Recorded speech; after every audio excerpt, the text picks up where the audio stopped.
And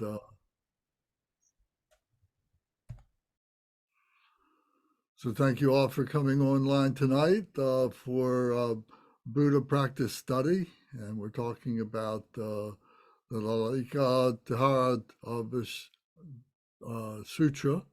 So we will continue talking. We're in chapter 3.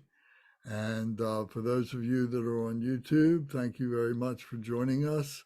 And if there's anything that anybody needs in terms of materials, just let us know on our email, buddhapracticestudy@gmail.com, or you can visit our website at buddhapracticestudy.com.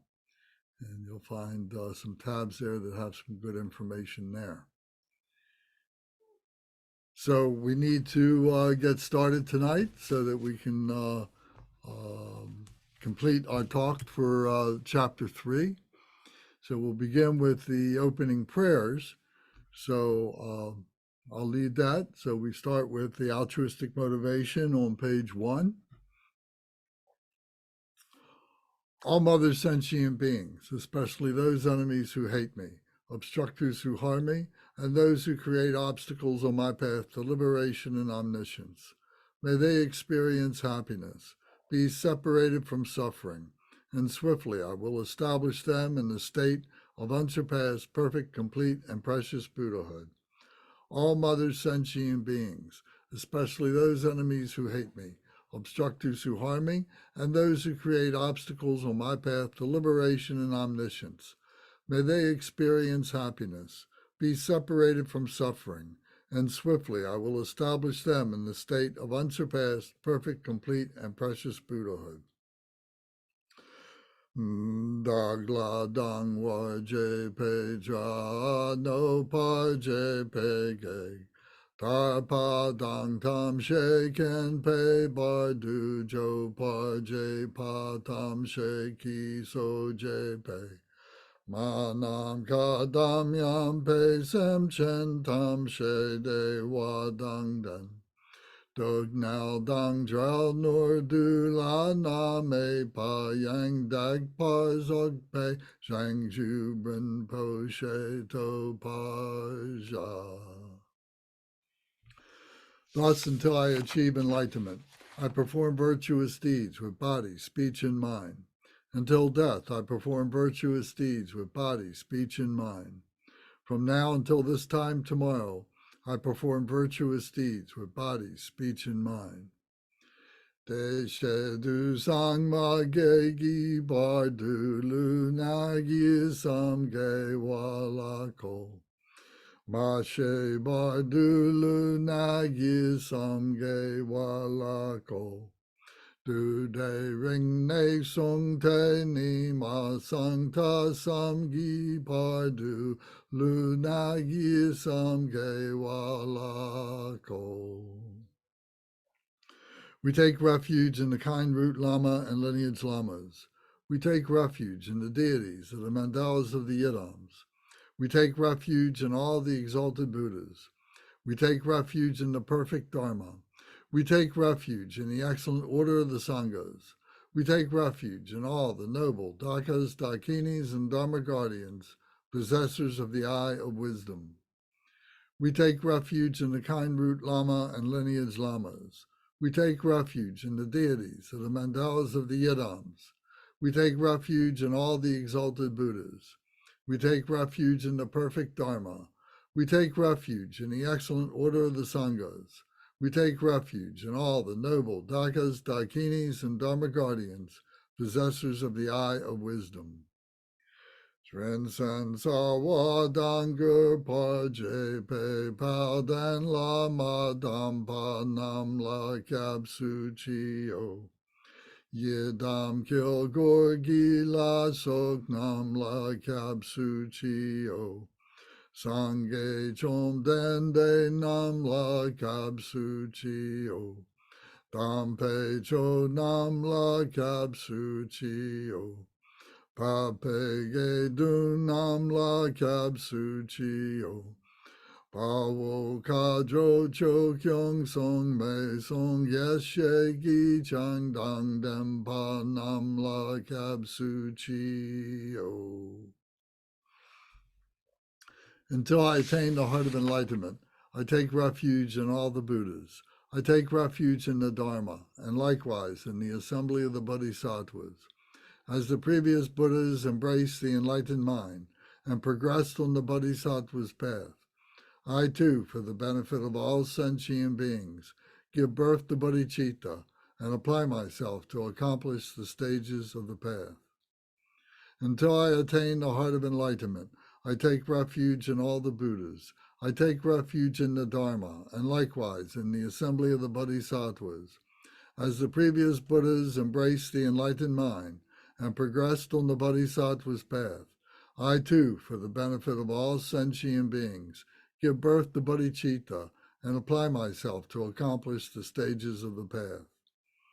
Shangju Ningpo Chi Bar Sangye Namla Kapsu Chi Chodang Shangshu Senpai Soklang Deshin Kapsu Chi Jitar Nonggi Deshegi Shangshu Tugni Ke Padang Shangshu Senpei La Pala De Dagrim Shin E Patar De Shin Dro La Pandandu Shangshu Samni Ke Gishing De Shin Du Ni La Pala Rinpa Shindu La Pa Ji O.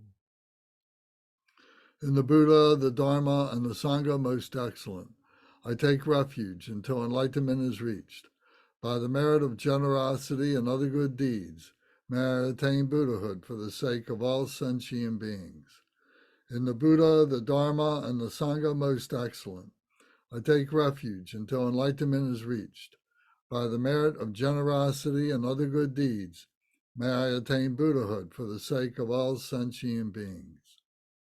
Sangye Chodang Soki Chodam La Shangju Badu Dagni Kapsu Chi Dagi Jin Soki Pe Sanamgi Jola Penshir Sangye Jupasho. May all mother sentient beings, boundless as the sky, have happiness and the causes of happiness. May they be liberated from suffering and the causes of suffering. May they never be separated from the happiness that is free from sorrow. May they rest in equanimity, free from attachment and aversion. May all mother sentient beings, boundless as the sky, have happiness and the causes of happiness. May they be liberated from suffering and the causes of suffering. May they never be separated from the happiness that is free from sorrow. May they rest in equanimity, free from attachment and aversion. Manam kadam yam pesem chantam she dewadang dewe grudang dempar jorchi. Dugnal dang dunal gi gudang drawa jorchi. Dugnal me pe dewadang mi drawa jorchi. They ring jack dong ni dong drawe tang namla ne pa jorchi. Om Vajrasattva Samaya, help to protect my vow to purify myself. May you remain firm with me. Grant me the complete satisfaction. Grow with me. Be loving towards me. Grant me the attainments to master the powers beyond body and nature. Show me all the deeds of body, speech, and mind. Make my mind heart good, virtuous, and auspicious. Revel in the bliss of the four joys, O Blessed One, who embodies the essence within me. Do not abandon me. Grant me the realization of the indestructible nature. Make me one with you. Thus, I signify my unity with non-duality. Ah. Om Vajrasattva Samaya Manupalaya Vajrasattva Tenopa Dristadredo Me Bhava Suto Kayo Me Bhava Supo Kayo Me Bhava Anuraktu Me Bhava Sarasiddhi Me Prayatsa Sara Karma Sitsa Me Sitsantriya Kuruhung Ha ha ha ha ho Bhagavan Saratada Gata Bajra Mame Munsa Bajri Bhava Mahasamaya Sattva Om Bajra Sattva Samaya Manupalaya Bajra Sattva Tenopa Dristadredo Me Bhava Suto Kayo Me Bhava Supo Kayo Me Bhava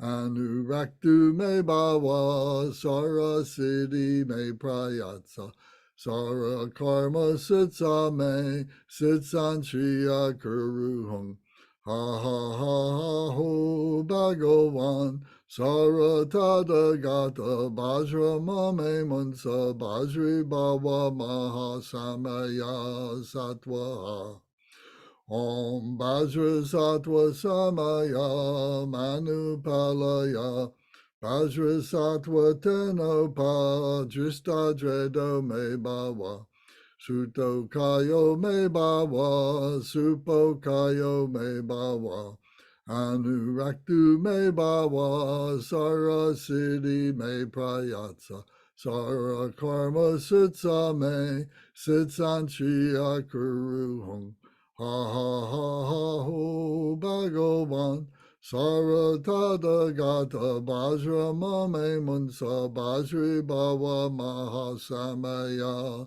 Sattva. Likewise be extinguished. Extinguish all enemies to my purpose. Whatever evil forces are in me, be defeated. Do this so that when I am victorious, all pure radiance melts into me, completely purified. Take all this knowledge, food, and drink peacefully. Enjoy it and be satisfied, so that all obstacles may be destroyed. Be liberated from all obstacles, all general obstacles. Maras are defeated by this gesture of the Buddha. By reciting this mantra, may all the Maras be purified. As a result, may all the Maras be defeated.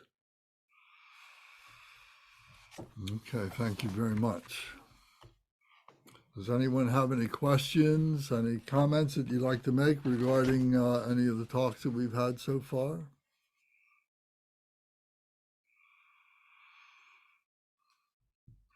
Okay.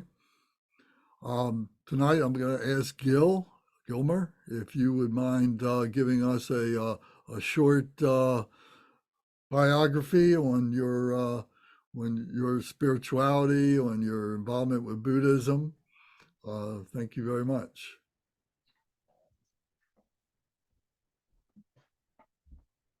Okay. Can you hear me? Yes, very good. Good, because you're fading in and out for me. When you move, your mic, it changes. Oh, Yeah. okay. Well, thank you for letting me know. You gotta get a lapel mic, I guess, Okay. I think it goes along with being a television personality, All right, so I was born in Atlanta, Georgia, and as a result, my early years were fundamental Christian. My mother was Southern Baptist, real straight. That is the word of God. That is written. That's exactly the way it is. And it stayed that way up until I read Elmer Gantry. And from then on, I've always had sort of I've been a seeker. And then in 76, I was looking for an autobiography of Malcolm X because this really tough guy I knew, black guy, was talking about Malcolm X, and I didn't know who it was. And he was telling me about it, and he started crying. And I said, I got to find out who this guy is. So I went to the store, and I couldn't find that. But up on the top shelf, there was this book. I don't know if any of y'all is, oh, this is reversed. So Be Here Now. So that was where it started, was 76. And that, I took things out of that and kind of worked with that for years. And then in the early 80s, I stumbled on to Vipassana, to a Theravadan, what do you call it? It wasn't Theravadan, it was insight meditation. So, and I spent several years with that.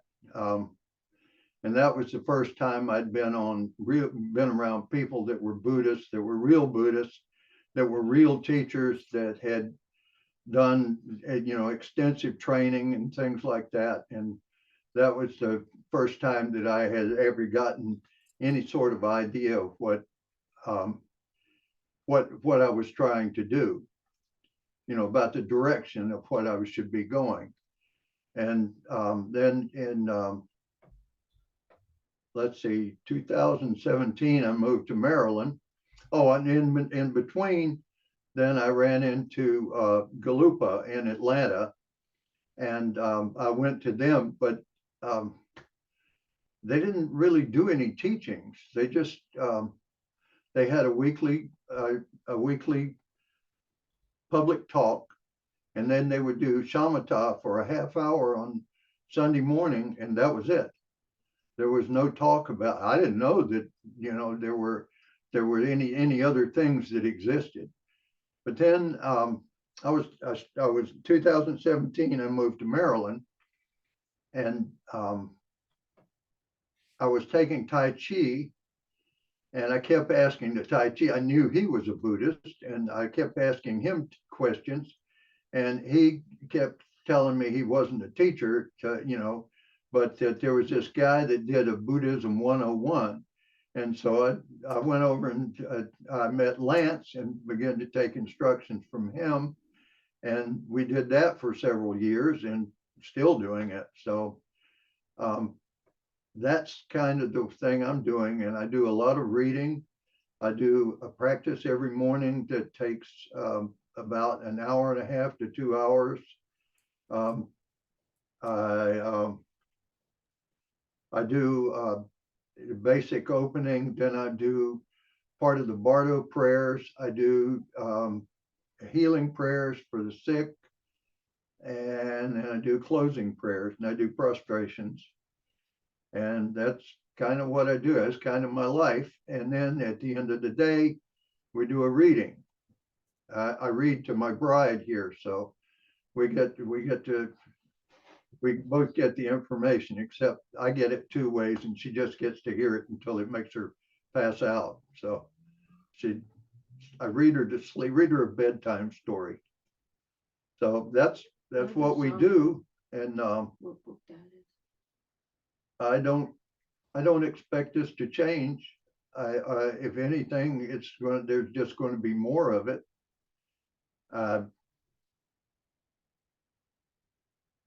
That's all I got. I'm still here. Very good. Thank you very much, Gil. Does anybody have any questions or comments for Gil?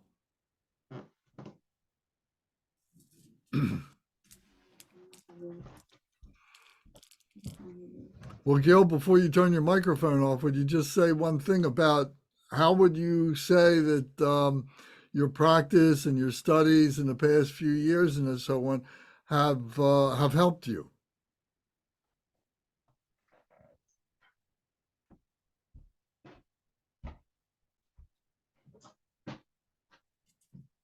I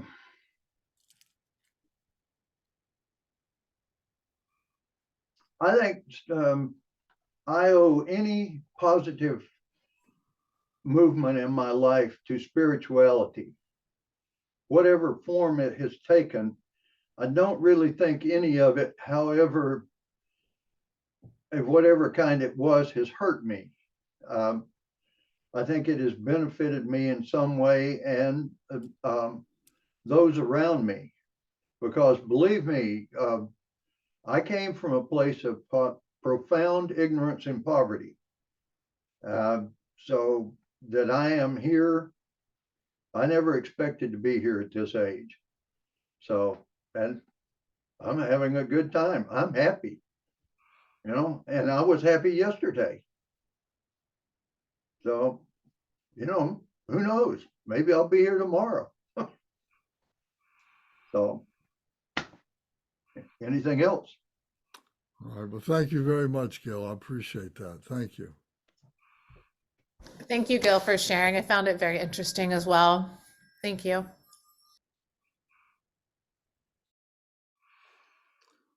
Okay. So why have we been studying Buddhism? What is Buddhism? And Buddha is something that is within us all. The word Buddha means the awakened one. So what the Buddha Shakyamuni, the historical Buddha was able to do was to have this experience of awakening, of realization, of enlightenment, and he was able to document, or he was able to formulate a way to be able to teach that to other beings. He couldn't just give somebody enlightenment, but he could teach the way he did it. So I think, listening to the different stories of just our Sangha members, you're hearing something very similar about that. How they had some kind of a yearning, and they found a spiritual path, and maybe they've tried different spiritual paths, and then finally came to the Buddha Dharma, and have found something that has been that they've been able to grow into, that has helped them profoundly, that has changed their lives, and so on. So I think this is inspiration for us all, and inspiration calls for inspiration for us to continue and to work with other people as we move forward, as we continue in this way. So this Buddha nature that we have, the reason why we have to work on it is because this nature has been blocked up. It's been obscured by our defilements. And the defilements are the 5 poisons, the ignorance, the hatred, the desire, the jealousy, the greed, the 5 poisons that make up the 84,000 emotions that we've heard about.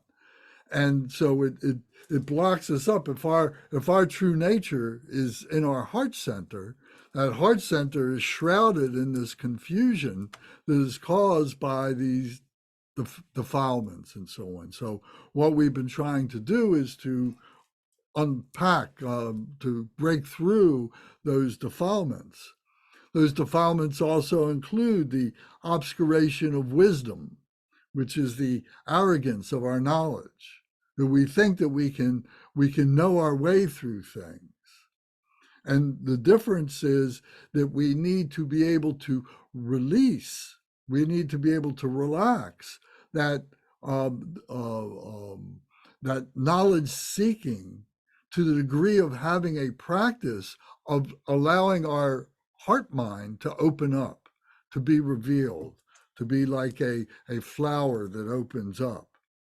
So this takes practice, and this is what we're doing. We're learning the obstacles, we're learning those things, but then there comes a time when we just kind of relax that, and we just allow ourselves to have that heart experience, that heart mind experience. And it's also, the blockage is also our habitual tendencies from the past, that we have these things, we have these residual things that still pop up when we least expect it. And so we need to be able to learn how to deal with those and to purify those by giving ourselves new habitual tendencies, replacing those old habitual tendencies with new habitual tendencies. So this is taking the practice that we do on the cushion and then making it apply to everything that we do in our lives, not just when we're sitting on the cushion, but everything that we do with our families, with our friends, with our jobs, and the things that we do every day, and so on. So by doing that, we're changing our habitual tendencies.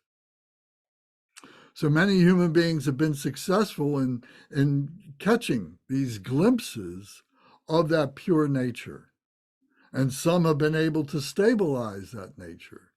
And we meet people every day, especially in the Dharma centers and on Zoom and so on. We meet people who have had those kinds of experiences. We read about those people that have had those kind of experiences, people that have written and published these commentaries on the teachings and on the sutras and so on. That there's lots of people who have had these experiences, and maybe we've all had one experience or another like this, and that's what keeps us coming back to this. That we know it's true because we're experiencing it in our own way. We're having a gnosis, we're having a realization, we're having a personal knowledge of how this works and so on. So the one that we call Buddha, he traveled on this path to enlightenment. His awareness, which includes the knowledge and the method of the travel, what he's teaching us is how he got into the situation he was in. Be it a difficult situation or the solution to the difficult solution. His travel, he's showing us that. He's showing us the stability of the liberation that he attained of that process. And how now for him, for anyone who's successful on the path, at some point, any further investigation becomes unnecessary. We reach a point where there is this stasis, of equipoise, this balance. And maybe we reach that from time to time. We may be going through a period, let's say, for instance, it's a year. And after that year, we reach this point where we just really feel balanced. We really feel good. And we don't feel motivated to have to study. We don't feel motivated to have to read. We're just enjoying in a profound way everything that is happening around us. And there is that's a real, experience. That is a valid experience. And we should allow ourselves to develop that. But what we find is over a period of time, maybe it's just a few weeks, maybe it's a few days, maybe it's a month, whatever, but we find ourselves getting back interested in the readings, getting back interested in the practices. Maybe we feel like we're kind of moving away from that equipoise and we need to re-engage. Well, that's natural part of the progression too. So we need to continue to do that, to go through those changes where we feel liberated, where we feel in equipoise, and those periods where we start feeling like we're experiencing more confusion or things need more support. So that's natural, and we should do that. So the method that the Buddha found and taught to us is called the Dharma. That's his articulation of that. And this is the Buddha Dharma, which is taught to us all, which we are studying as enlightenment. And part of our progress of being on that path is to be able to share that with other beings. If, to find ways to be able to express it. Maybe we start writing a journal to ourselves. Maybe we have some people, some friends or whatever who have asked us some probing questions and we say, well, would you like to know more about this? We can talk about this and so on. Maybe you invite them to a group like ours or something, but maybe you spend some time with them yourself. because it's through that act of teaching that you really find out what it is that you need to kind of polish up, what you need to correct in your mind, the bad habits that you might have and so on, because people will pick up on those and they'll ask you questions about them. And it's perfectly normal for us to be able to accept that and to be able to say, well, you know what, I don't know the answer to that, but let me get back to you on that next week, next time we meet, and we can talk about that. So it gives you a cause to go back and kind of clean up your education as to what that question might have been. So that's a perfectly normal thing. Teaching is a part of the progress, is how we move forward and so on. To just keep it all inside does not necessarily lead us to that liberation that we're looking for. We may selfishly think we've attained something, but it's a veneer. It hasn't been able to stand the test of people asking questions, of us being able to express different issues that we've gone through and so on like that. So the path is really the whole path. The whole thing is a mind training, our mind, our intellectual mind, to be able to become in union with our big mind, our little mind, our intellectual mind, and our big mind, our spiritual mind. This mind that has its own heart thoughts, the heart thoughts of the big mind, that are non-conceptual, that have to be experienced. We just can't read a book and sit down and have those experiences. Some of us might be able to if we've got the ability to do that, but most of us need to be able to go through these periods of learning, these periods of teaching, these periods of reflection and so on, and to develop the contemplation that gives way to the meditation, that gives way to this equipoise, that gives way to this understanding in a Gnostic kind of a way, to know it yourself. It's like, the sugar cube. You can explain to somebody what sugar tastes like, and you can write all kinds of poetry, you can write all kinds of things about it, but until they take the sugar and put it in their mouth, they really don't know what it is, because it's indescribable. You have to taste it. So the same thing is true with our liberation, whatever level we can attain that. So this mind training, we go through these periods of realizing that we are a human being, and we have to understand what it is to be a human being.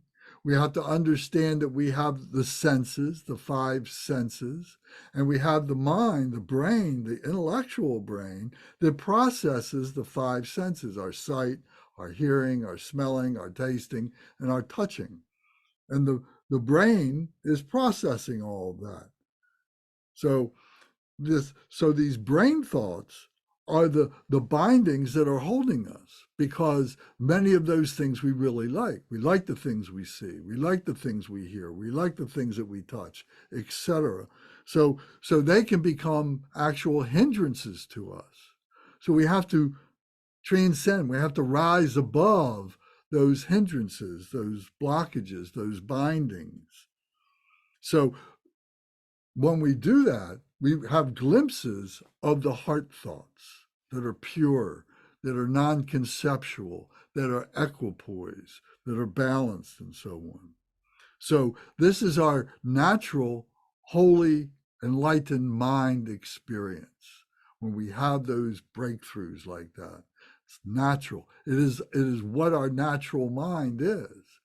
What we're doing in that case is we're taking our intellectual mind and bringing it together with our heart mind. So the mind training is a process of recognizing, of controlling the mind, in order to release the heart thoughts, to remove those blockages.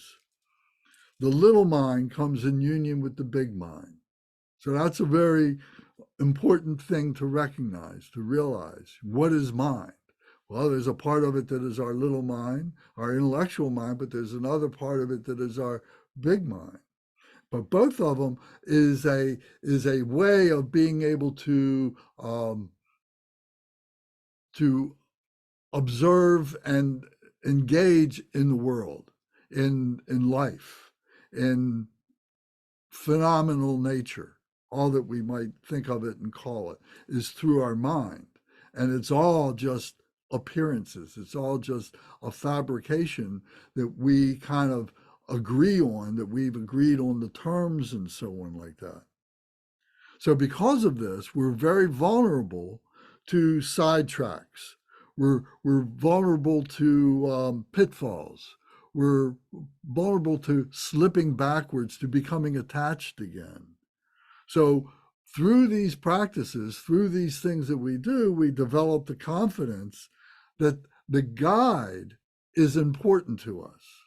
And in our case, the guide, the ultimate guide, is the Buddha, who everything that we've been talking about has been taught by the Buddha. We may have experienced it on our own, spontaneously, not having ever read anything about Buddhism. We might have experienced it when we were 5 years old, 12 years old, 32 years old, whenever. But we didn't have the vocabulary. We didn't have the way to be able to explain it to ourselves, much less be able to explain it to somebody else.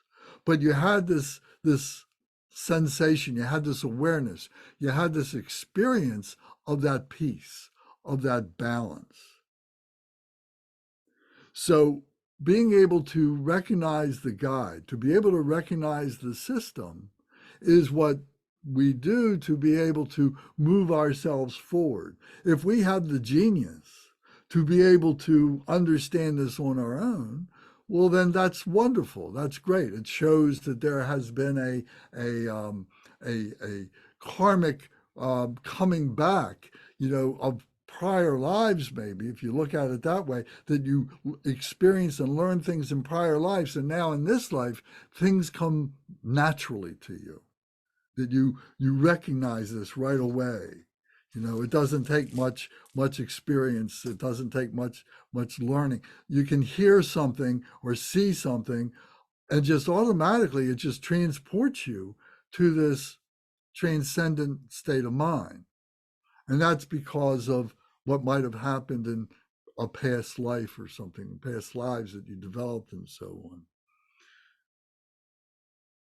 So recognizing that there are guides is an important part, and that we become guides for other people, and that's part of the teaching process, is recognizing that we are a guide too. And how can we do this? So the conversation that we have when we explain our biography, our autobiography to somebody, how can I explain this to somebody so it makes sense to them and it inspires them? So therefore, we need to learn what we can of the life of the guide. So Buddha Shakyamuni, to be able to see that he has been just like us. Now, he's been very fortunate. He was born a prince and so on. But I think that there might be times in our lives where maybe we kind of feel like that we have this great fortune of our health, this great fortune of our relationships, the great fortune of our being able to have good jobs and so on, where we're born, all these things, that we have that, and that in ways it's like the Buddha experience. It's like, Siddhartha Gautama, his name before he became Buddha, as he was a bodhisattva. He went through the bodhisattva stages, the holy enlightened being of polishing, of becoming a Buddha and so on. That he went through that, and we're going through the same thing. And he is teaching us, he is showing us, he is giving us the vocabulary to be able to understand that. So we become confident that we have a system to explore the frightful place of our mind. If we just say, "Oh, I'm going to," Lance said, the Buddha said that, all this is training of the mind. But, we get into those dark recesses of the mind and it gets scary. How do we do this? We feel the ego tugging on us, or we feel like we're out on a limb and what do I do with this? I feel like I'm going to fall. If I go too far out, I'm going to lose control of my mind. I'll think I'm losing my mind. I think I'm going crazy or something. So we need to be able to create our own support system. And so that system is what the Dharma is. So understanding that there's a vocabulary, that there's pathways and so on that we can follow. There's an exploration with the life of the Buddha, being able to see ourselves as the Buddha intellectually, and being able to see that it's like a blueprint for ourselves, for our progress, where we're going to be next year, the year after next lifetime, the lifetime after that. And that we can talk to our children, we can talk to our grandchildren in ways to be able to inspire them to take up that kind of seeking, that kind of understanding, that kind of thought. And all this, you see, is to be able to release our ego that wants to remain where we are. The ego wants to hold on to who we are now. What we're trying to do is to change. We're trying to change from being an ordinary human being who has the emotions, who has the arrogance of wisdom, of knowledge, who has the habitual tendencies that we don't recognize. The ego holds on to those things. And that all these things, you see, all these things that we're learning is all symbolic, because it's all, the essence of it is non-conceptual. And we create these symbols to be able to understand this phenomenal world and to be able to understand this spiritual world, to intellectualize it to the point that when we have those moments of utter peace, of utter meditation, that we're not freaked out by that. So this is why we are studying the sutras. This is why we've come to this point to be able to do that. We've been teaching, we've been learning about these different parts of the system. We've been learning about the Four Noble Truths. We've been learning about the Eightfold Path. We've been learning about, the four worldly concerns and the seven the four thoughts that turn the mind to the Dharma. We've been learning about all these things. Now we're bringing it all together through the sutras, through the Buddha experience, and being able to relate it to our life and so on. So, anybody got any questions or comments about any of that? Does that make some sense? Does that help any in any way? Lance, there was so much that I was just digesting, and I was like, I have like a lot of questions. Like, I don't want to monopolize the time, but when you're talking about guide, like you're talking about like relative to like a person, like you're like, for example, you could be my guide, right? We're not talking about like talking about like actual people as guides, spiritual guides, like physical people. Okay. All right. I wasn't sure if anyone that was profound. I was literally like, I'm going to think a lot about the last 15 minutes of conversation you've given us, because there's a lot there for me at least, and kind of synthesizing the last few years with you as my guide. So thank you. Thank you for the conversation. Well, you're welcome. If anybody wants a copy of these notes that I made, I'm willing, I'm happy to send that to you. I can do that. And today I was thinking about what we were going to talk about, and I said, well, this would be a good introduction, to be able to put it together. Why are we studying the sutras? Why are we studying the life of the Buddha? Lance, do you believe that you have a responsibility to do what you're doing right now for like what you're doing right now, like the dissemination of these teachings? Like, do you feel that in every part of your being? Yeah, I think it's part of being, on the Bodhisattva path, and to do that. And I've realized that for a long time. And I see how vital it is, how alive it is. Do you get You know, discouraged? Do you ever get discouraged? Like, do you have like some kind of inner instinct about like heart, mind, and then, like you said, the ego kind of like will deflate you and defeat you? Do you feel something internally? well, Like, that's what I mean about being alive, because, I'll get to a point where maybe I've been doing this for 6 months and I like to take a break, or I don't know what to do, for the next session or something. And then I get an email, I get a phone call. Somebody comes to a meeting and says, "Hey, I'd like to know more about this," and it kind of just revives whatever low energy I might have been feeling. It just totally revives it. And so to be open for that and to accept that, you know, what what better thing do we have to do than to help people in that way, to be able to do that, and to say, oh, well, I'm only going to teach for the next 5 years and then I'm going to stop. Well, then what are you going to do for the time that you got after that? I'm going to sit on the couch, I'm going to watch television, I'm going to read dharma books. What am I going to do?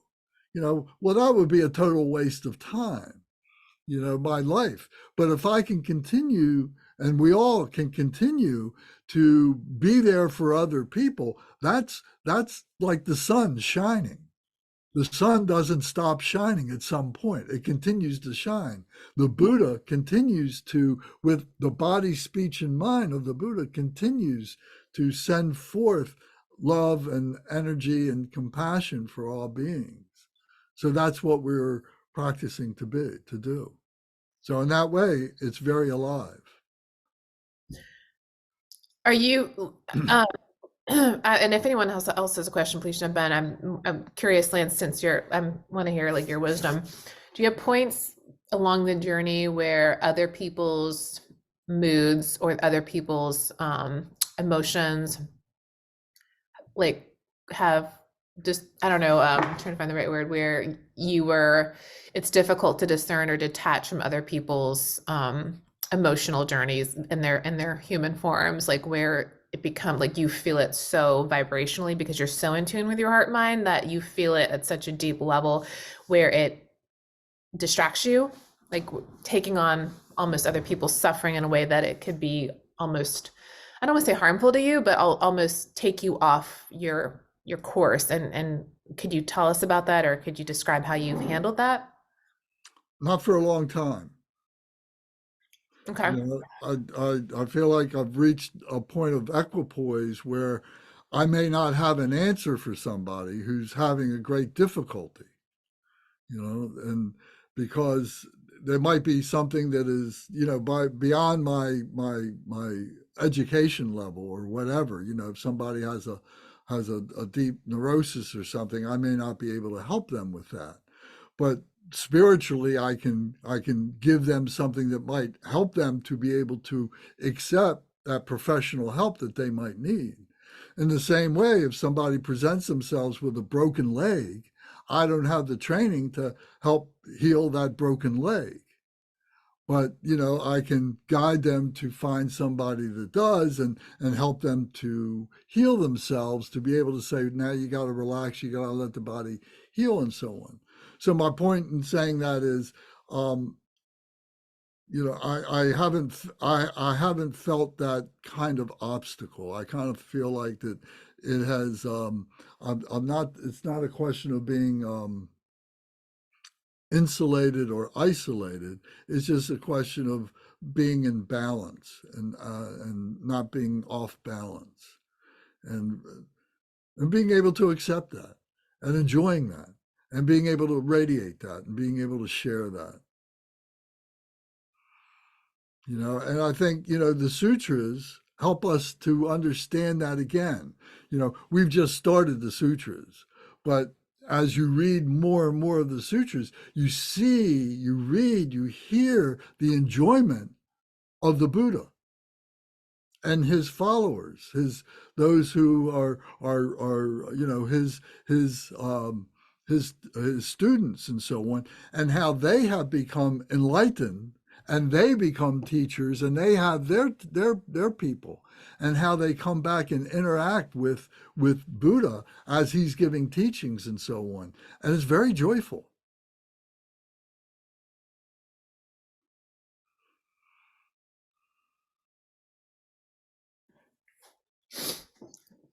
Thank you.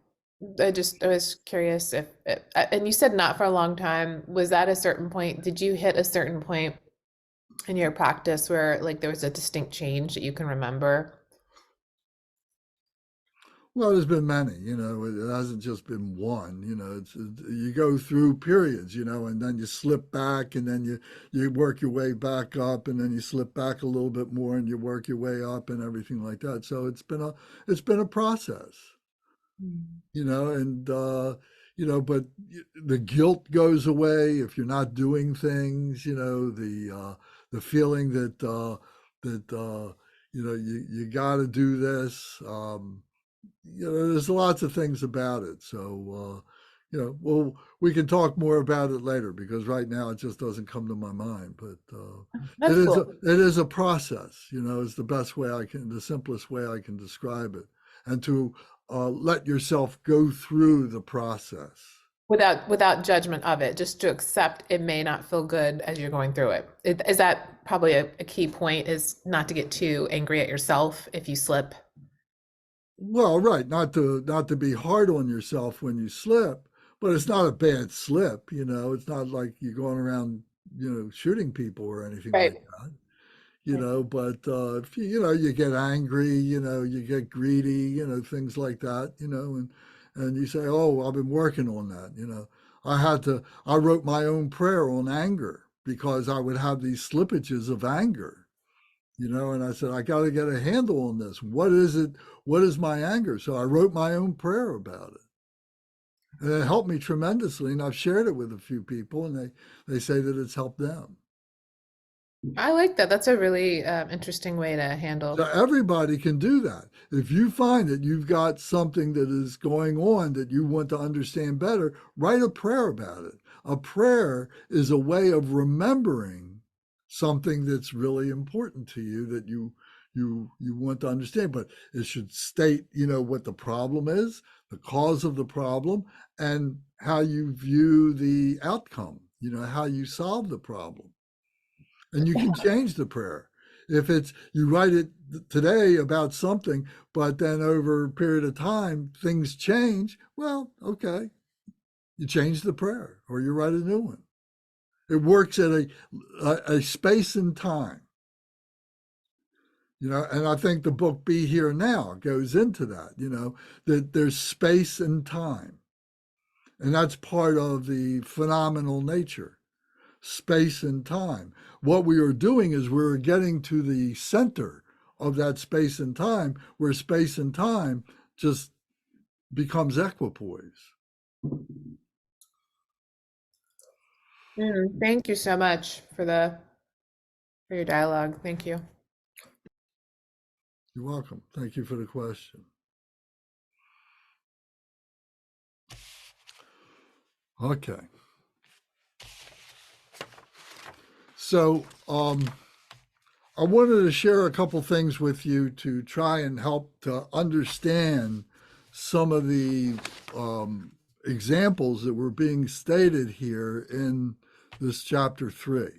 So I hope you have taken the time to read it yourself, or you will take the time to read it yourself, and to try and get through, what it is, because there's a lot that is here that is very, very helpful.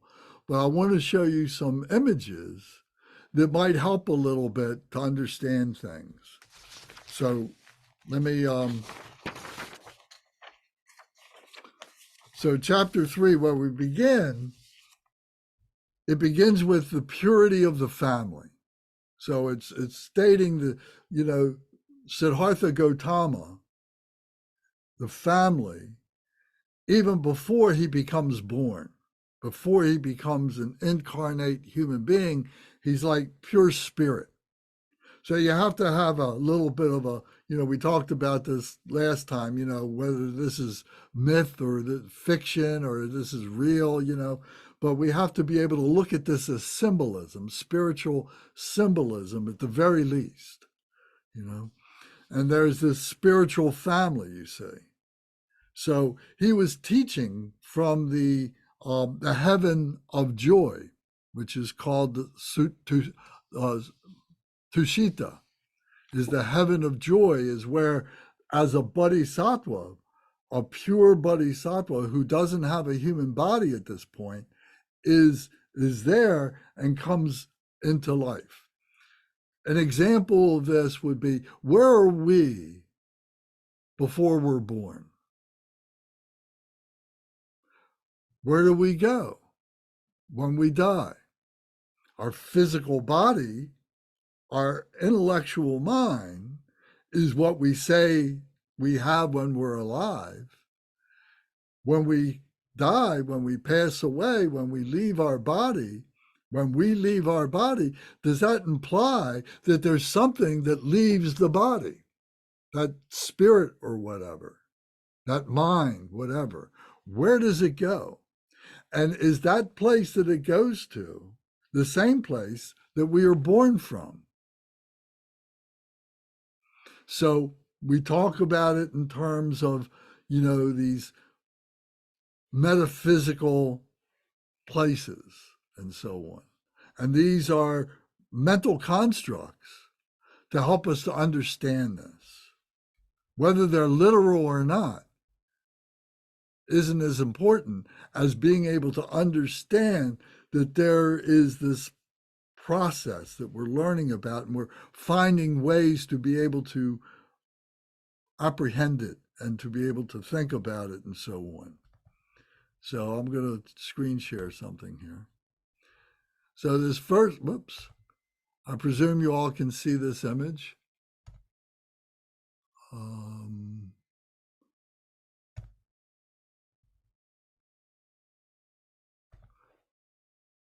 Sorry. I just want to be able to increase this.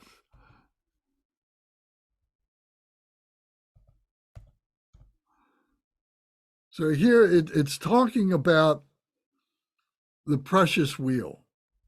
It talks about the precious wheel, that in this heaven that is being described here in the first part of this sutra. It says, teaching in the heaven of joy Tushita, and there's these gods and who attained the same level of purity as the bodhisattvas, who said in 12 years, I'm going to be reborn in the womb of a mother. The gods adventured to Zemvupipa, who took on the guise of priests to be able to do this, the Hindu Vedas, to teach that, to teach discipline and sacredness to the minds of the people. And they foretold of this great being who is going to be this either a great householder or a great leader of men in a spiritual way, who will be worthy of being what they call the universal monarch. So they talk about this Chakravartin, this human being who is this universal monarch, who has all this great understanding and this great power and so on. And it starts off with this precious wheel. So this precious wheel has 1,000 spokes, as it's talked about.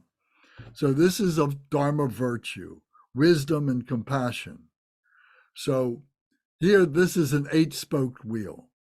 So this is like the basic Dharma chakra wheel. The Dharma, the teaching of the Buddha, and the chakra is the wheel of the teachings.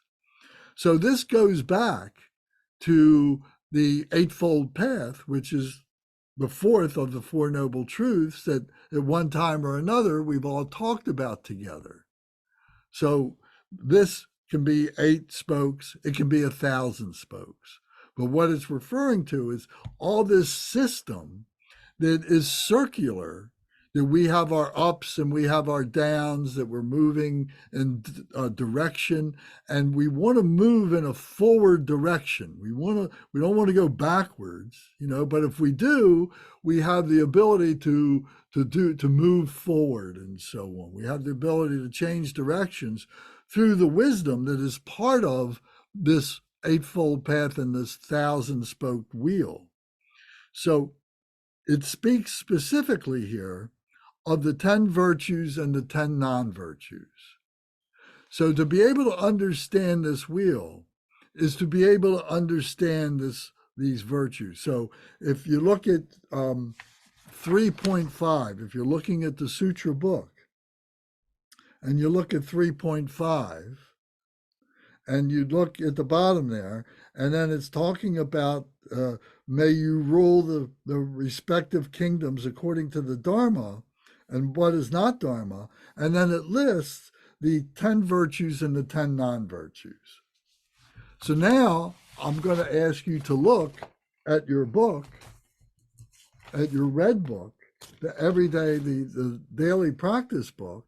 And if you go to page 27 in that book, you're going to see that here are the 10 non-virtues and the 10 virtues. And they are part of the Buddha's 3 root concepts. Can you see that? Do you have those books handy? Can you see that? So the teachings of the sutras are teachings that we've been going through in the past year, past 2 years, past 3 years, and are in this daily prayer book that you can go to as a guide, as a reference. If you look at the title, the front page of this book, this red book, it says Daily Practice Prayers, which are remembrances to ourselves, right? And guides. So these 10 virtues and non-virtues are a guide for us of what we need to remember. So all this is very integrated and coming together. So it hangs on the sutras. And so I'm just pointing these things out to you that you have these resources to be able to deepen your practice, to be able to engage in a practice and so on. So this precious wheel, what is the next thing it represents? It's the 8-spoke wheel. You can see this. It's the Dharma chakra. It's called the Dharma chakra wheel. It's symbolic of the noble 8-fold path that I just described. It's the 1,000-spoke wheel of Dharma, of virtue, wisdom, and compassion. Why do we need to have compassion? We need to have compassion because we are dualistic beings caught in this dualism. If everything, the Buddha doesn't need compassion. Enlightenment doesn't need compassion because it has transcended that dualism. The wisdom and the compassion are 2 sides of the same hand. It's another way of saying our dualistic nature. And how do we overcome this? How do we approach this? We approach it through virtue. We don't approach it through non-virtue. We may take non-virtue that occurs to us on the path and be able to learn the causes and to transform it, to use that energy, to be able to transform that energy and be able to pacify it. It makes me think of martial arts. Some of you people may be martial art experts. And I know that there are certain practices that you do in martial arts where you're using the energy of your opponent to be able to take control of your opponent's flow of energy and subdue them. Isn't that correct? Is there anybody there that does martial arts? Isn't that correct? It is definitely correct. Yes, thank you. So the same point here is we make virtue out of being able to use the non-virtuous energy to be able to subdue it, to neutralize it, to be able to release the pure energy, which is our equipoise, which is that Buddha nature. So then we come down to the next. So I'm not going to go through all these different the 7 treasures. We went through this last time, and it's fairly self-evident. You can read that. If you have questions about it, I'll be happy to answer it. But at this point, I think it's not necessary.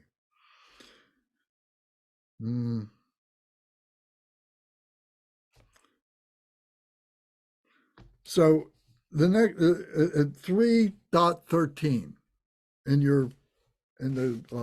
the book, in the Sutra book, 3.13, it says, if we go to that, the second stanza of 3.13, it says, if, however, with the power of the 7 treasures, which is what the Chakravartin, with this universal monarch, the householder, we are householders. We're ordinary beings. We're not monastics.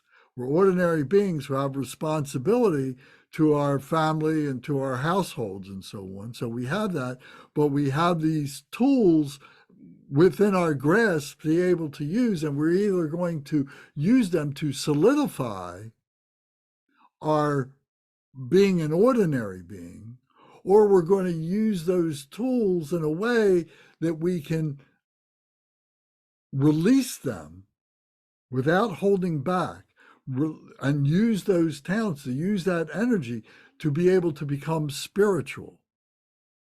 So it says here, if, however, he leaves his family, talking about the universal monarch, if he leaves his family behind and becomes a monk, he will become a Buddha, relinquishing the attachment of desire, and without relying on anyone else as a guide, he will become the teacher of gods and humans. So,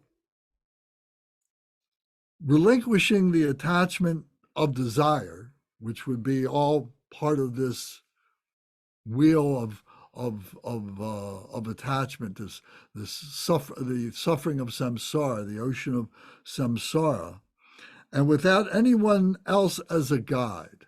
So what does that mean? Anyone else as a guide. So what I think this means is that we're using a great guide like Buddha, like Siddhartha Gautama, who has found enlightenment. We have confidence in that, teaching us, and that we're having moments, we're having glimpses of that ourselves.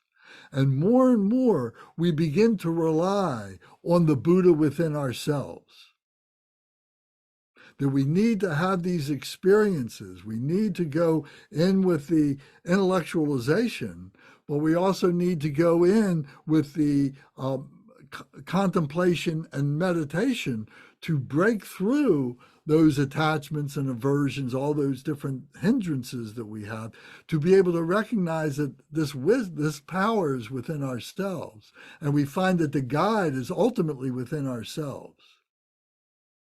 That we're not calling out, we're not praying to Buddha to come help me at any time, especially when we come to the moment of death. You know, oh Buddha, please help me. Oh Buddha, please help me. Or, oh Buddha, please help me. I need $10,000 real fast. Please supply me with $10,000. Or please, we want to have children. Please, we haven't been able to have children. Please give us a child. We don't pray to Buddha in that way. You know, we're not doing that. What we're doing is remembering through our prayers that Buddha nature is within ourselves. And that's our guide within ourselves. So that's what we're trying to develop. And that's the point of this statement right here, that he will become the teacher of gods and humans, that we will become the teacher of gods and humans. Gods being, you know, those human beings who, you know, put themselves on some unearthly kind of a plane, you know, that has the power to answer our prayers, but what happens, the fault of those gods is that they get so caught up in their own enjoyment, in their own pleasure, that they virtually don't pay attention to anybody that's suffering. They don't hear those prayers of people beseeching them to help them out of their problems and so on, because they get caught up in their own pride.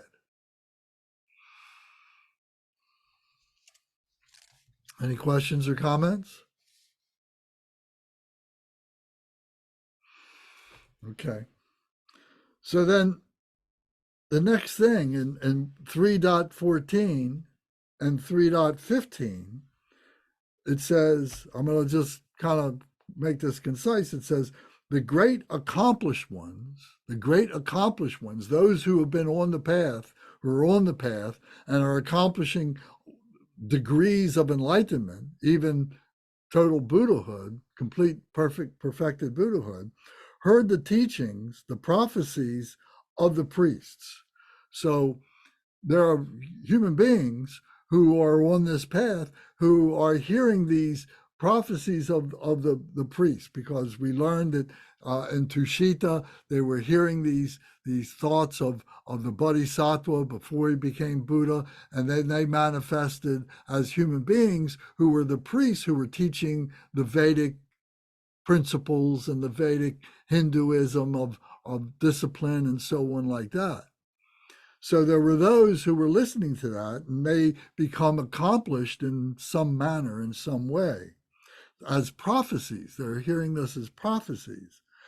And they themselves are purified by the wisdom fire, consume their bodies, and sanctified the earthly places for the awakened one to come. So they've been preparing themselves to come. The Buddha was prophesied. And it's the same story in Judeo-Christian. The Christ was prophesied by the Jews. There was prophesied in the Old Testament that there was going to be this Messiah that was going to come and deliver us from evil or whatever, and the same thing in Hinduism was prophesied, that this great being was going to come that was going to lead us to be able to attain enlightenment, awakenness. So these are the prophecies. So these great beings who were maybe supernatural, whatever you want to say, that they left their footprints of the sage. So whether it was their footprints, these bodhisattvas, these holy bodhisattvas, or it was the Buddha himself, that there are footprints, and I'm going to screen share this.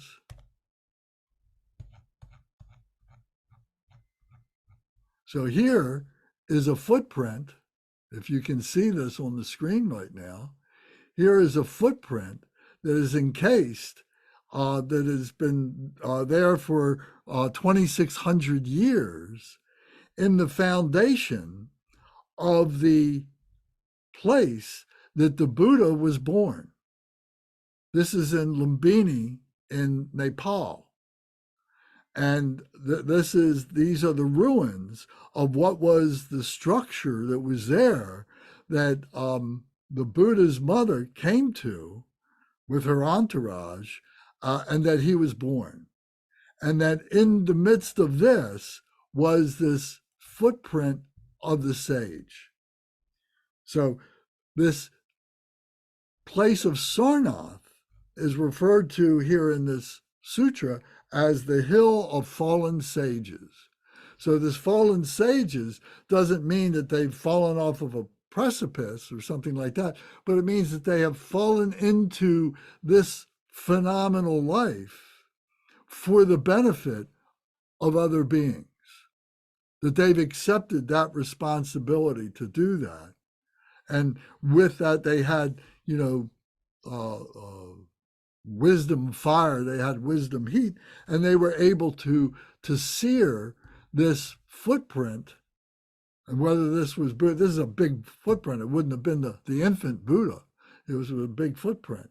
So there's other places, other holy places where these footprints appear in the stones, in the rocks, and so on. And it goes on later in the sutra where it says that these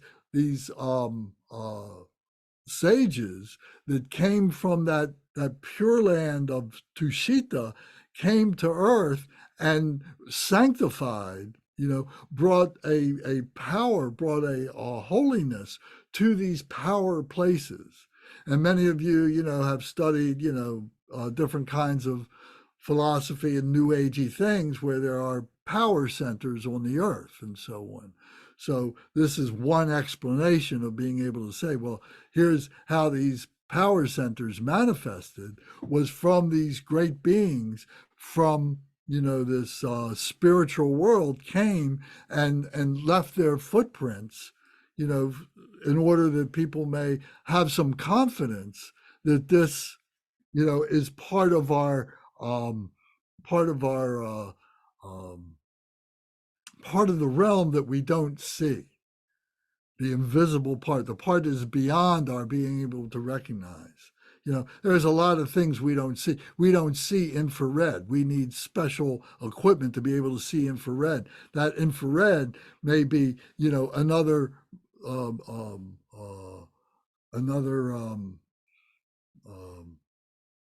Dimension. Thank you very much. Another dimension. Exactly. So these footprints are the result of other dimensions, the other dimension visitors. It's symbolism. Take it as symbolism. Don't take it as absolute stuff. So here was that. And then, so here is Sarnath. Here is Deer Park. This is where the Hill of Fallen Sages is part of here. I said before it was here in Lumbini. I was wrong. Here it's in Deer Park is the reference.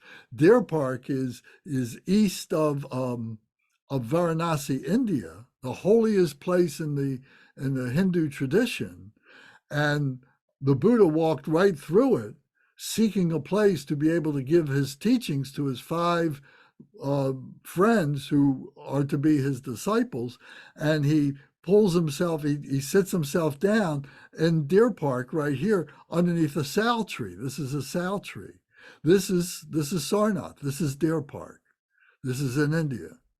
And this is our group when I was on pilgrimage. I took this picture. And this is the deer. This is the deer in the park. There's a little woods here. And it's been there for goodness knows how long. The deer, of course, have lifetimes, but, but this earth has been here, and this is where the Buddha was. So, so to be able to see these things. So this is the Hill of Fallen Places. And again, this was one of the sanctified places for, use that word, by those holy beings who incarnated on the planet in order that there be a story to be able to tell of the Buddha. So then we come to the next part here, and I'm talking about still in Toshita. Let me see here. 1 second. Yes, here in 3:16 and 3:17, 3:18, 19, 3:20, we're talking about that here the Bodhisattva, the Buddha, is still in Tushita, and he's giving the 4 great examinations. He's engaged in the 4 great examinations. The time of birth. Although human beings are born free, they corrupt their freedom. The awakened one takes birth to teach that for them. We are born free, but we corrupt ourselves. We allow ourselves to be corrupted. Now, as an infant, we have no choice. We don't have any power. But we're born free, but then our parents begin to corrupt us. Our brothers and sisters begin to corrupt us. Our friends and family, our schools begin to corrupt us. And we at some point, we're corrupting ourselves by following that. Not that we have a whole lot of choice, but if we don't have the power of realization, the power of that holiness to recognize that, then we're going to continue in that path and that corruption path until we get to a threshold, to a point to say, you know what? I've been making a mistake all my life. And I need to find another way to be able to understand what I have done, why I did it, what the results have been, and how can I change that? And that's what the Buddha Dharma is all about, to help us to recognize this. And all this is a mind training. All this is another way of using our mind to look at what's been happening in a different way than we have been corrupted to do so. So the time of birth, to be able to recognize that, to be able to see that there is this awakening, that there are these thresholds of time and so on. The continent of birth. This next one is the continent of birth, that we're born in Jambupipa, the rose apple continent, that there are these continents. So this is, I'm going to make this a little bit smaller. So this is the cosmic view of, let me get this bar out of the way here for myself. It's on my screen. So this is a cosmic view of phenomenal nature. And maybe, Bernie can expound on this much greater than I can. But this is Mount Meru. This is this axis on which these four continents revolve. Another wheel you see here. And this Mount Meru has levels on it. And this Mount Meru is like a metaphysical, continuous creation of the cosmos. I'll repeat that. A metaphysical, it's the essence of the physical, continuous creation of the cosmos. The cosmos is just an illustration. It's just a conceptual way of being able to try and understand what this psychophysical drama is all about. So the gods live on this, the bodhisattvas are on this Mount Meru, the Buddhas reside at the top of this, but even that is just a symbolism. This is like the body of the Buddha. This is all like the body of the Buddha. So these God realms. So this is like God realms. And it's like the human body, that the human body, and around the human body are these different continents, or this different ways in which the human body, in which a human being can live, can express itself, can be born into, can live its life, and can die. So another way of looking at this, from the metaphysical way of looking at this, is that this is the atomic concentration. The atomic concentration. We're getting down to this atomic energy, and this energy that spontaneously becomes particles, that becomes form, that becomes the building blocks of matter and so on, and that becomes the five elements that are consistent throughout all of what we know to be this universe, this cosmos. And the five elements are water, they're earth, or the ground, the dirt, the firmament, the fire, the wind, and the space. So these are the five elements.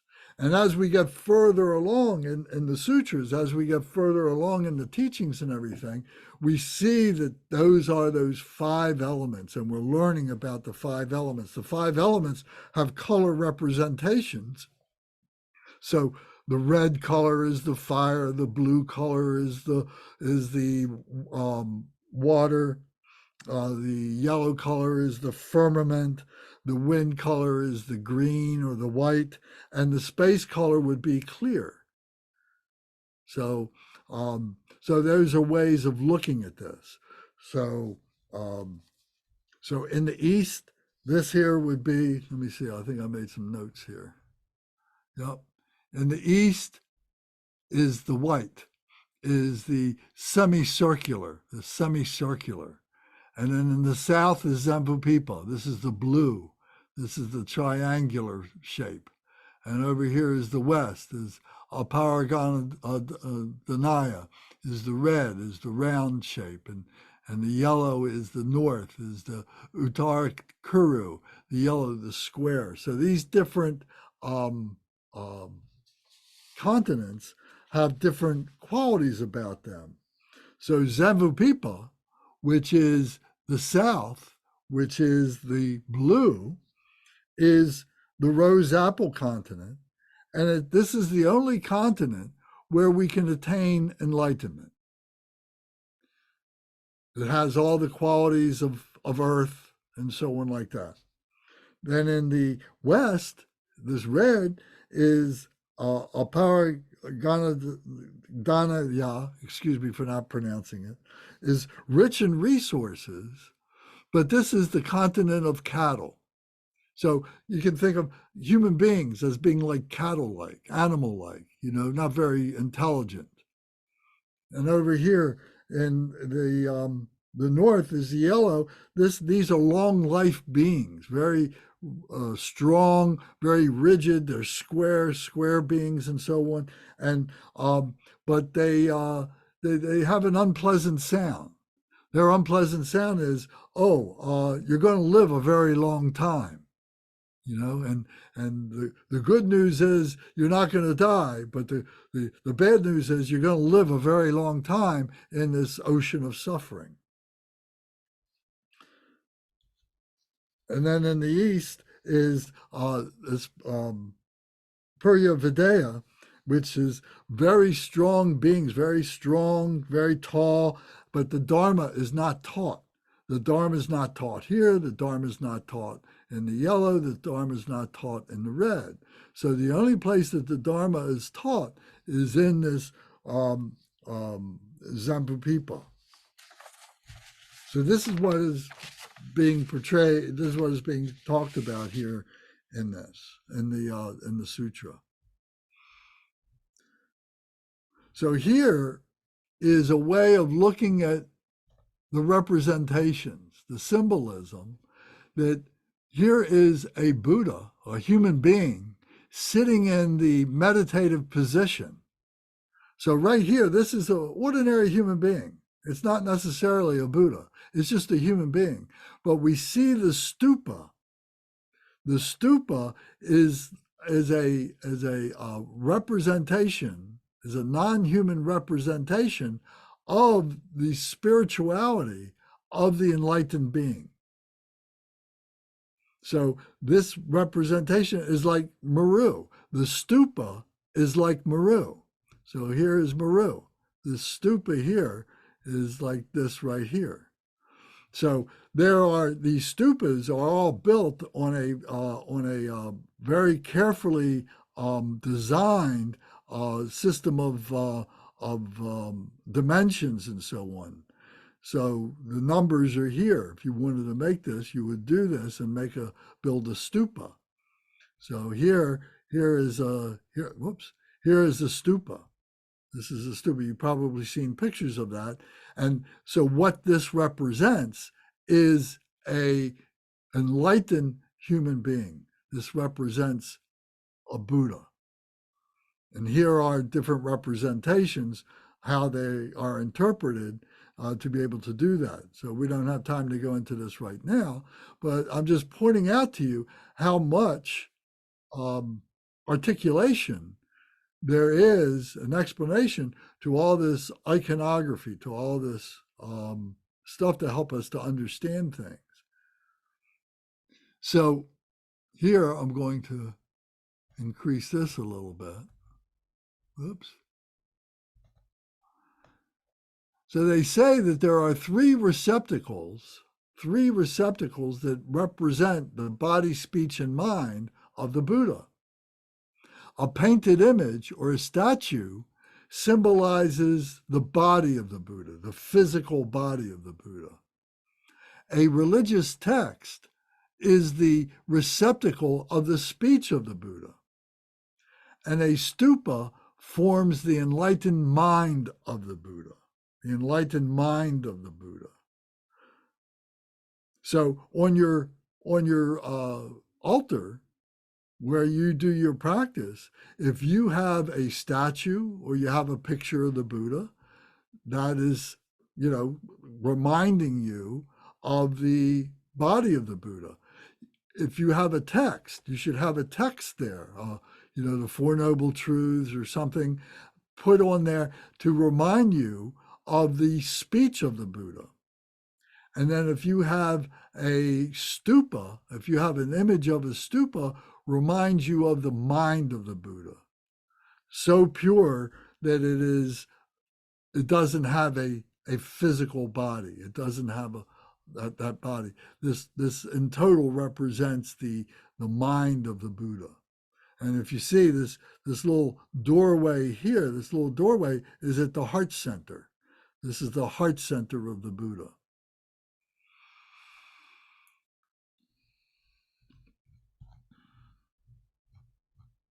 So these are other artist representations of the Mount Meru and the four continents. And these are levels of the gods and levels of the bodhisattvas and so on. So there's a lot to be able to learn. Is it all necessary? No, it's not all necessary. You can learn any one of these or just the concepts of one of these, and you will have enough to be able to transcend your ordinary consciousness into the mind of the Buddha. This stupa here has four sides. They all have four sides, and this is the representation of Tushita, the heaven that the Buddha was in, that all these beings were in before they came to earth to be able to bring the teachings and so on. And so this is a representation of that. So there's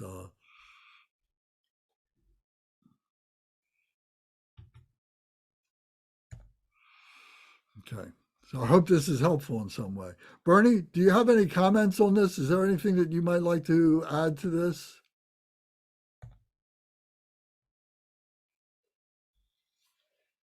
No, I think you've been very thorough about the stupa and how it's related to the traditional image of the universe and Mount Meru and all that.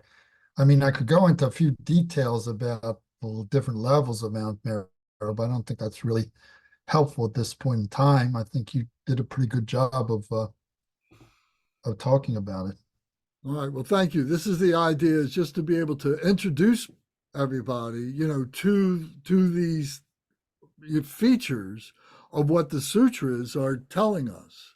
And that, through the generations that there have been more and more articulation, painting more and more images, on these sutras to be able to give us reference points and so on, to be able to use our eyes and so on like that, to be able to conceptualize what this is.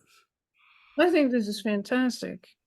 I really do. And you're drawing it all together and looking at the text and talking about the text and talking about the 10 non-virtues, the 10 virtues, and then looking at these schematics. It's just really helpful because, Buddhism is always, it's huge and everything references everything else. So thank you. This has been really valuable. You're welcome. Thank you. I agree. I think this is terrific. Very good. Thank you very much. Okay, so if I can, let's continue. So now on 3.19, we're still talking about these 4 great examinations that the Bodhisattva, the great Bodhisattva, who is to become Siddhartha Gautama, who's to be born as Bodhisattva Gautama, the Buddha, he's still examining, and he's looking now at the country of his birth. So the country of his birth would be those 4 continents, and examining those. And there's a reference point to this when we look at the 4 thoughts that turn the mind to the Dharma, that you all have had an introduction to. And if you look in your prayer book, the daily prayer book and guide, if you go to page 15, you'll see that, that here is precious human life. So that's what this is talking about. These 4 examinations are preparing the Bodhisattva for taking a human life, and that we have a human life, and what preparations did we make as bodhisattvas, as being in that bardo of reality of where we were before we were born and where we go when we die. You know, we don't remember that because we were just pure spirit. Well, I shouldn't say just pure spirit. We were the magnanimity of that, and we don't recognize it because they're heart thoughts. So here is the prayer for precious human life. Now, if you remember that there are 8 leisures and 10 endowments. So that's what's being referred to here, where it says country of birth. It says it's not stupid as sheep. It's not as sheep, not dull faculties, not ignorance, not incapable of right or wrong, and so on. So these are explained or detailed in the 8 leisures and the 10 endowments. So I left room for you in this book so you can go back to your notes and you can write in what those 8 leisures and those 10 endowments are to allow you to have some connection points. You know, when you write this yourself, when you study this yourself and you put this in, it has a much greater depth to it than if everything is spelled out for you.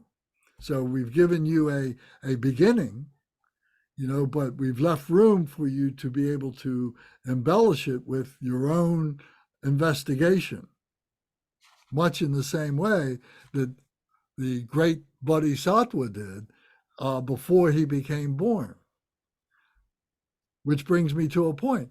Every time we do a meditation, we are going through a death and a rebirth. We are reborn on the cushion as part of our meditation. The old Lance died on the cushion. But with that experience that I had on the cushion, that meditation, now I'm reborn as a new Lance. And each one of us has the same experience. So to be able to grasp that, or not, it might have a negative connotation, to be able to apprehend what that means and to be able to use that as a guide for the work that you do will be very, very helpful. So then the next thing that the Bodhisattva looks at in these 4 examinations is the family of birth. It's not an inferior family, but a family with opportunity, intelligence, good support, handsome, and well-mannered. So in other words, he wasn't born into into a poor family. He wasn't born into an ignorant family. He was born into a prosperous family that was able to give him all the training that he needed in order to be able to put all this together. He had great intelligence and he had the resources to be able to formulate a way that could speak to all beings. And he would be respected by all beings at all different levels, whether they were at a low level or whether they were at a high level. That was one of the features of the Buddha as he traveled about, that he had many, many, many poor people coming to him, destitute people, ignorant people coming to him, mentally ill people coming to him. But he also had many merchants coming to him. He had many family people coming to him. He had kings and queens coming to him and sitting in his teachings and being able to absorb, and some gave up their lives to take up monastic livelihoods, to emulate, to put themselves on the path to become enlightened as quickly as they possibly could. So he spoke to everybody. So then we come to the next part here. Let me see. Refer to the book here again. So then this next section here is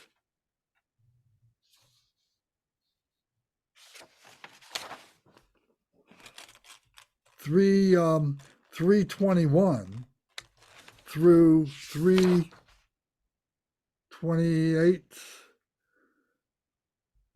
328 are talking about these 16 great kingdoms, and these were places where the great sages came and touched down, and it lists all these 16 places. He lists 8 of them and then says, well, there's another 8 that is like this, but it gives us an idea of all these power places that had all these characteristics that would be very, very significant for beings to be able to receive the blessings of these great supernatural or spiritual beings.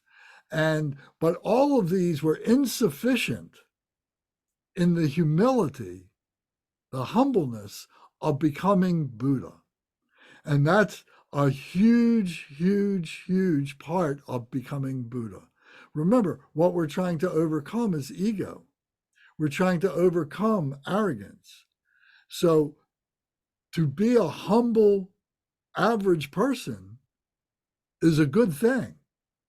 If we get caught up in our highness of our opportunity, of our birthright and so on, and we're arrogant about it, you're cutting yourself off. If you're caught up in your lowliness and your misery and so on, you're cut off from your humbleness.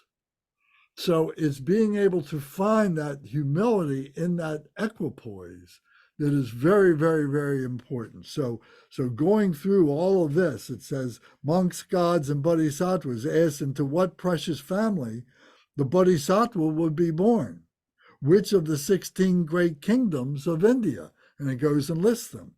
And then it says, in this manner, the other great kingdoms of Zambupipa were inadequate and unworthy of the bodhisattva to be born there because they didn't have this humility.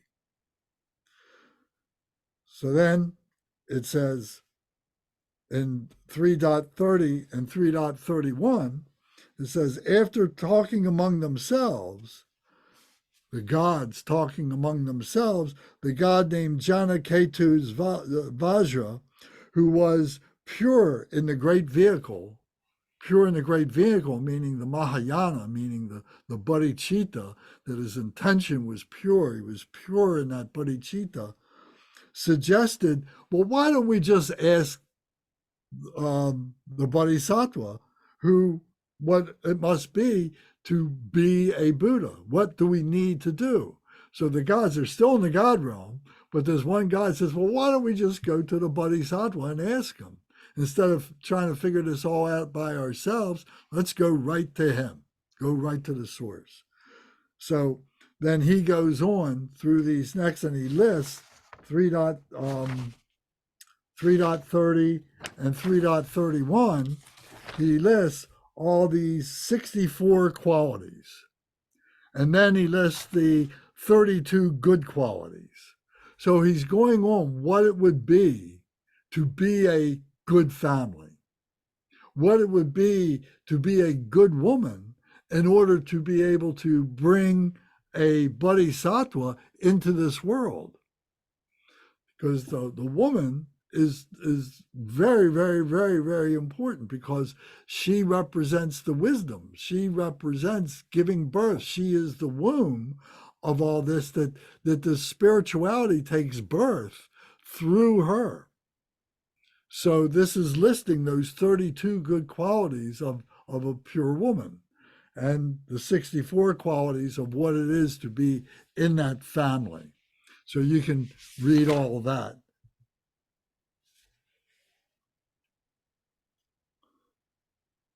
So then 3.33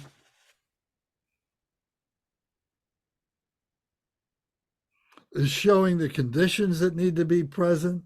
It's called the seat of the Sakyas, and it's talking about his father Suddhodana and his mother Devi. So it's talking about all the qualities that are necessary of the king and the queen, specifically to be the mother of the Buddha to be born, to be the mother of Siddhartha Gautama, who was to be the Buddha, and so on.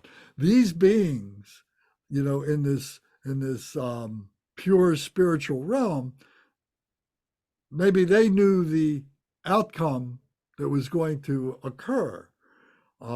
But then, as it became manifest, incarnate in the world, then there wasn't that certainty. But they knew that it was certain from the very beginning. Just like we can know within ourselves that there is a certainty that I am a pure person. There is a certainty that I want to do good things, that we all have that within yourself. We want that. We work for that we have that already. We may not be very good at doing it, but that's what we want. That's our intention. That's what we're trying to release, that goodness to come through all that stuff that's blocking it up. So here it's stating, what those things are in the way of the father and the mother of what was to become Buddha. So we could look at our fathers and mothers as they are, as they've been, and maybe they had, every mother and father probably has some feeling that their child is going to be a great child, that they're going to do great things. That's a natural thing for parents to have for their children. They're going to be able to do better things than we could do. And we're going to give them every opportunity we can to do that. So, what does that mean? Education? Sure. Does that mean, money? Well, to some degree. Does that mean spiritual support, spiritual upbringing? Well, our parents may have or may not have done that for us. But at this point now, we recognize that ourselves. And it's up to us now to be able to help our children or the community of children that is around us, and what we can do to help them. They may not be our immediate children, but remember, we are the parents of all children. We look at everybody as our mother. All sentient beings, all mother sentient beings as our mother. So we respect them for what they did before, and we respect them for what they are now. They may be regarding us as their mother too. So we need to be able to enact that, to manifest that.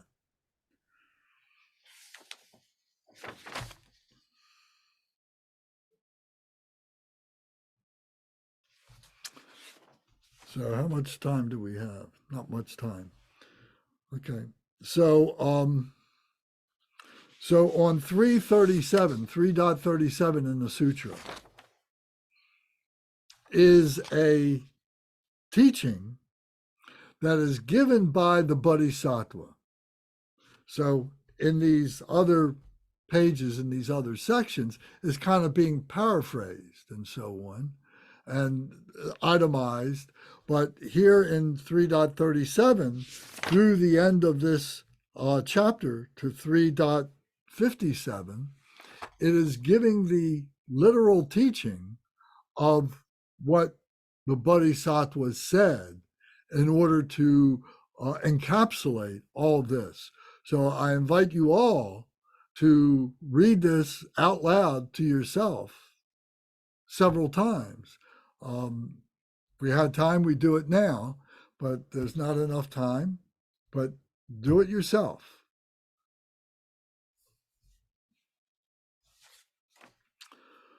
Okay. Any comments or questions now? I don't know if anyone else has read chapter 3 yet, but it's I found it very helpful. Thank you, Lance, for getting us this material. I just found it so practical. Thank you.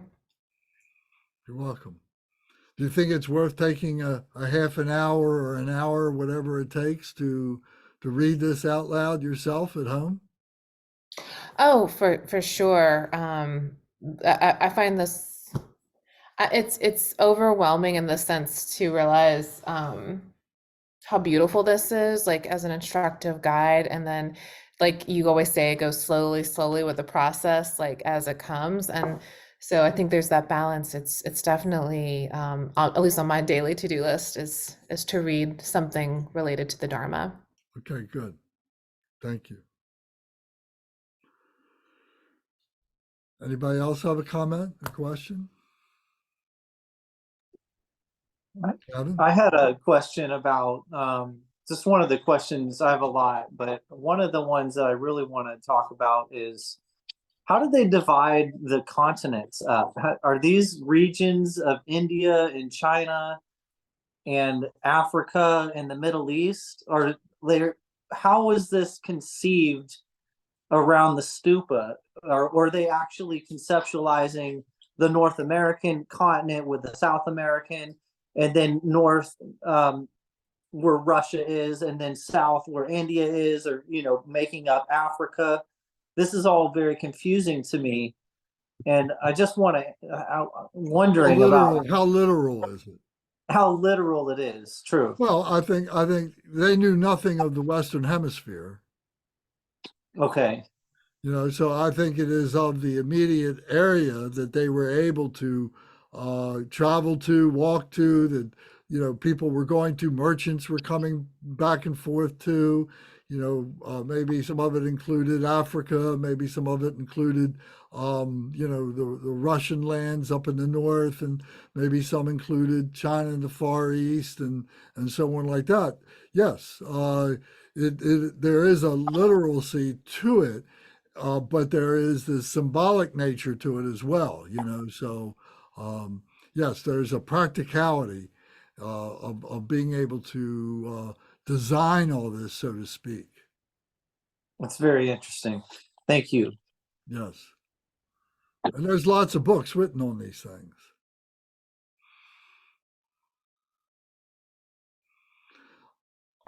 Yes. Hi, Alex. Yes. May I also comment on this because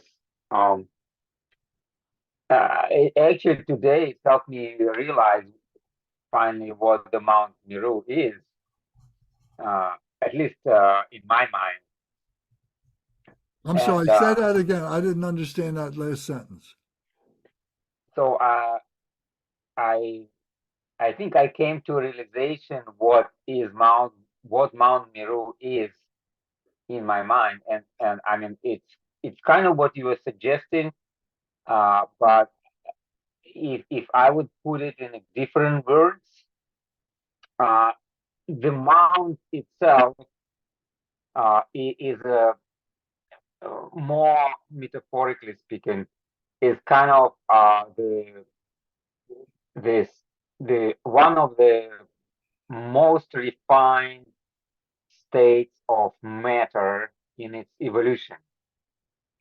So you could have matter that is pretty turbulent, always That is what? matter that's turbulent, like Turbulent, yes. turbulent, yes, like a volcano, but nothing can live in volcano, or it can be very fluid like a waters, but again, it's very hard. So, or it can be very solid, but too solid, and when some of these come together, some of these elements come together, and they have a proper balance of the elements, they create environment where, like the mind can flourish, uh, in encrusted in matter, so to speak, and so where the flower can bloom, the flower is many things, right? In sunlight, in water, in air, in minerals. So I think we could look at the Mount Meru as kind of the pinnacle of matter evolution in our galaxy, even so to speak. So that creates conditions for life to be, and not just any kind of life, but also very refined form of life where bodhisattva can come and uh, convey his benefits or his wisdom and all that, so on and so forth. And Yes. maybe some of the continents that's around are like one of the elements. The one is more like one element, the other is more like the other element. So maybe then there is association with certain kind of lands and people who live there, because there is dominance of one element or the other element. But I think it has much deeper wisdom in a way, to tell us that you need a balance of the different elements for Buddha wisdom to kind of come and manifest. That's very good. Yes. Yes. And the Mount Meru is identified also as a metaphor for the stupa. And the stupa represents, as we said a few minutes ago, represents the symbolic of the mind of the Buddha, which has no boundaries, no limitations, non-conceptual, non-dual, non-objectifiable. Oh yes, and I also want to say that this, like you mentioned, the matter keeping evolving in the universe. I mean, all the different combinations and how we see stars born, we see neutron stars collide, black holes collide, all those things. Uh, you know, some flashes of weird light. From we don't even know what's happening completely. You know, cannot explain all this yet, but the stuff always happens in different energies, different combinations, and coming birth to new planets, new types of stars, and also new conditions for life to be created. Yes, I think that's one of the things that I've always loved about the Buddha Dharma is that it is open to the evolution. It is not static. It does not say, well, this is what happened 2,600 years ago, and this is the way it's got to be, moving forward. We find that there's essence of truth there that does not die, that was never born, that threads its way through all the different permutations of the way that civilization that mankind has gone through, that human beings have gone through. And again, this is a human system, isn't it?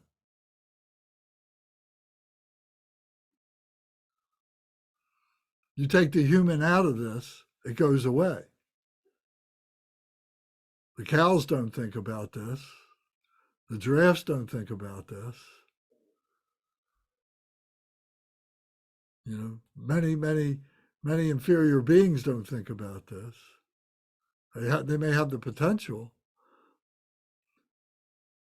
but you take a precious human being out of the equation and it doesn't manifest. I'd like to point one thing out, and that is when the Buddha attained enlightenment. If you remember the story of the Buddha, that he went under the tree and he encountered the 3 demons, and he overcame the demons and everything. And then he had this, transcendental experience that he couldn't speak about. And for 49 days, he just paced up and down, and he walked, and he went out through Varanasi, and he went to Sarnath, and he had his 5 friends who were begging him, summoning him, supplicating him to teach them. They recognized that he had attained enlightenment. He knew he attained enlightenment, but he didn't know what to say. And it took him those 49 days to be able to formulate the Dharma, to be able to begin to teach. And he taught the first turning of the wheel of Dharma, which was, the 4 Noble Truths. So my point in saying this is, at this point, it may all be bewildering to us. Hearing all this fantastical stuff is incredible. But through our determination, through our patience, through our diligence, through our using all the different resources we have, things will begin to fall into place. Myself, when I sit down to say, okay, we're going to have a talk in a few days, I need to be able to put it together to be able to say something intelligent about it. I say, how am I going to do this? And I read these, I read this a couple, 3, 4 times, and bits, pieces of it to put it together. And that's the kind of focus, one-pointed mindfulness that is required to be able to, I think, to be able to do this. It is, for me anyway. Somebody here might have greater cognitive power than I have, and God bless you, that's wonderful. But it just speaks to the point that we have to focus one-pointed mindfulness to be able to apprehend the depth of what this is, the fecundity of what this is.